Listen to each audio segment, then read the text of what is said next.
Good evening, I'm Micah Ullman. And I'm Cher Calvin. They took off work, called out sick, or skipped school to see their heroes take a victory lap through the streets of downtown Los Angeles. Hundreds of thousands of Dodgers fans cheered on the back-to-back World Series winners, capping a historic season of ups and downs with a high that encapsulated the entire city.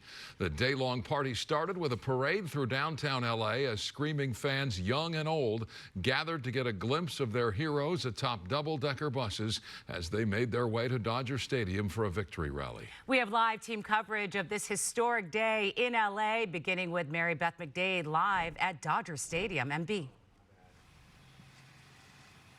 Hello there, Mike and Cher. You know, it really was just an incredible day to be a Dodger fan, a player, or really anyone who bleeds blue. Things really got started today with a victory parade in downtown LA, and then the fun continued back here at Dodger Stadium, where they celebrated the World Series champs. LA erupted in celebration as double-decker buses carried the World Series champs through the streets of downtown Los Angeles.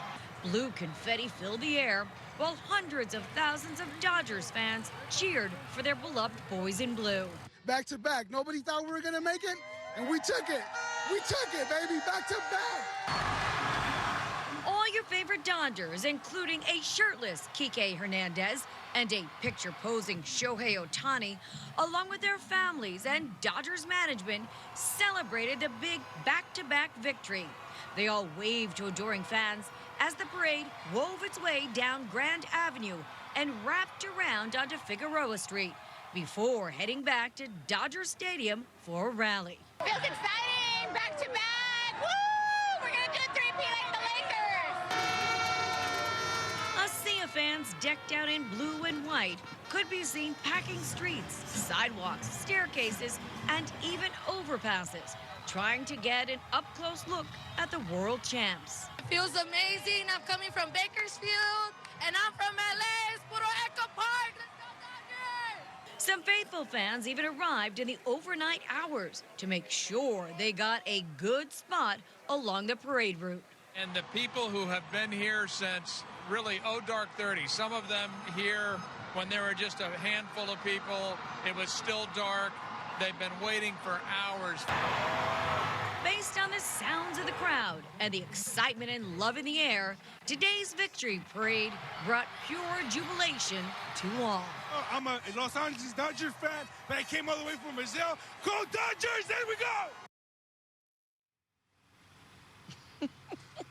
Oh, yes, he was definitely enthusiastic. Just so many fans were. And, you know, based on what we're hearing from fans today, they now have faith that this team will go on to three-peat next season and then go down in the history books as a dynasty.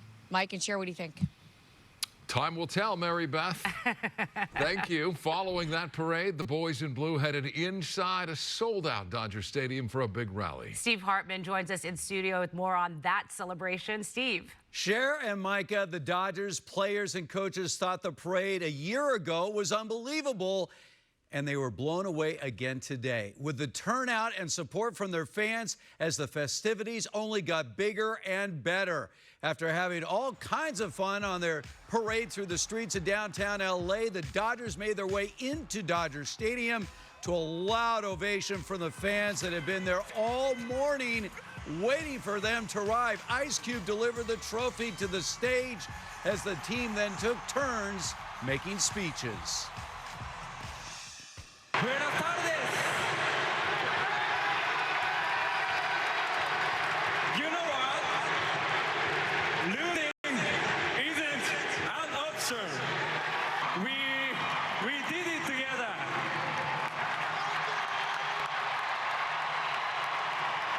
I love the Dodgers. I love Los Angeles. You guys are the greatest fans in the world. I'm ready to get another ring next year. Let's go. His guy birthday today. Rocky. DJ. Can you give me that song? Para Rocky, suéltale Rocky. Rocky, suéltale Rocky. Para Rocky, suéltale Rocky. Para Rocky.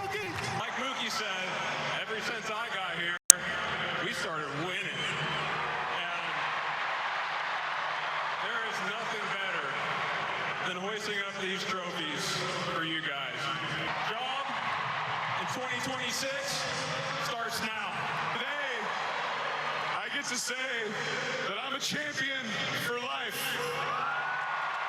My teammates have been pretty humble,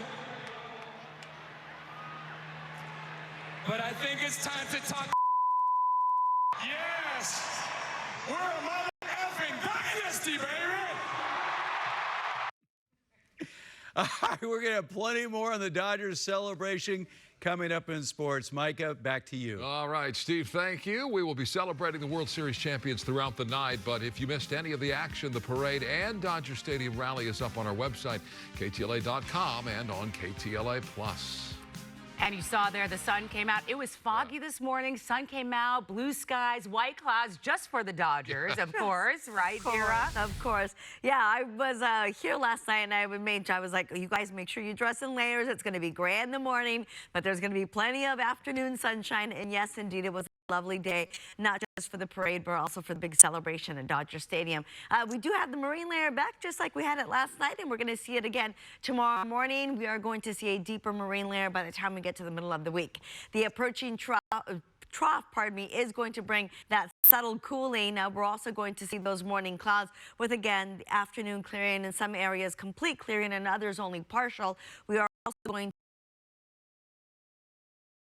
to see the winds get a little bit stronger. Mountains in the deserts at this point. No wind advisories, but just know that we are going to keep an eye on that for you.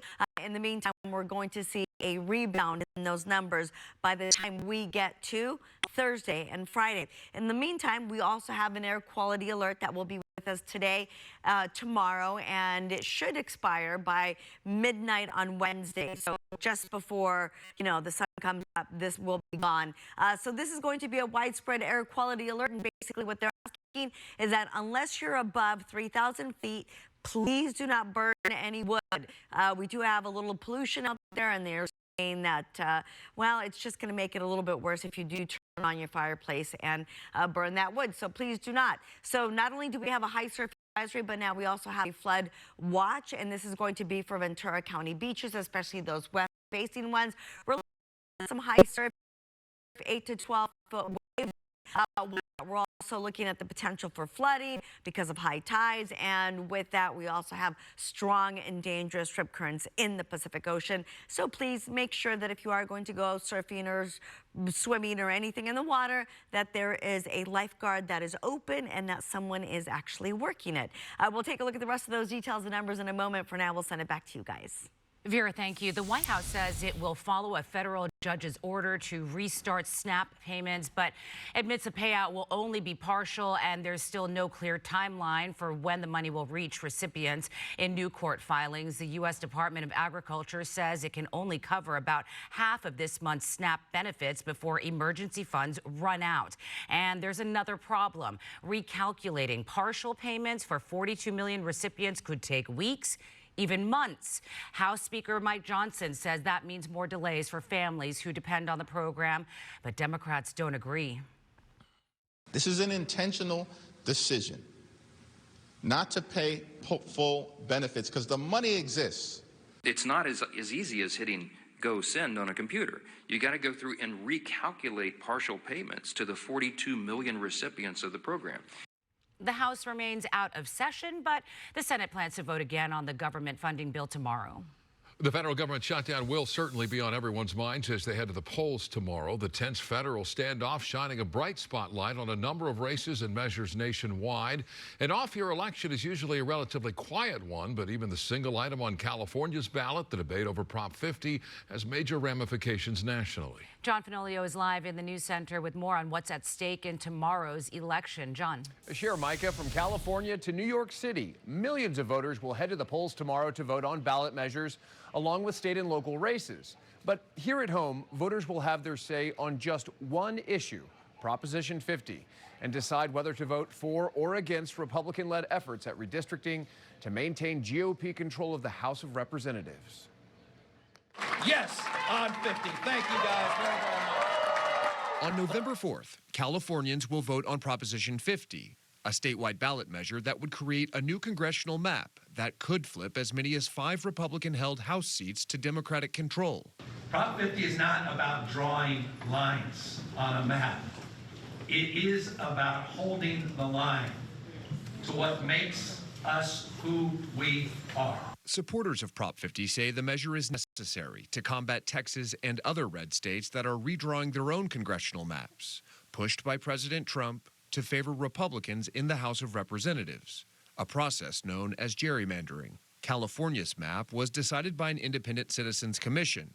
If approved, Prop 50 would suspend the state's current map until 2030 and replace it with districts drawn by Democrats. If the Democratic Party in California secures more House seats in the 2026 midterm elections, it could shift the balance of power in the House. Republicans currently have a narrow 6-seat majority.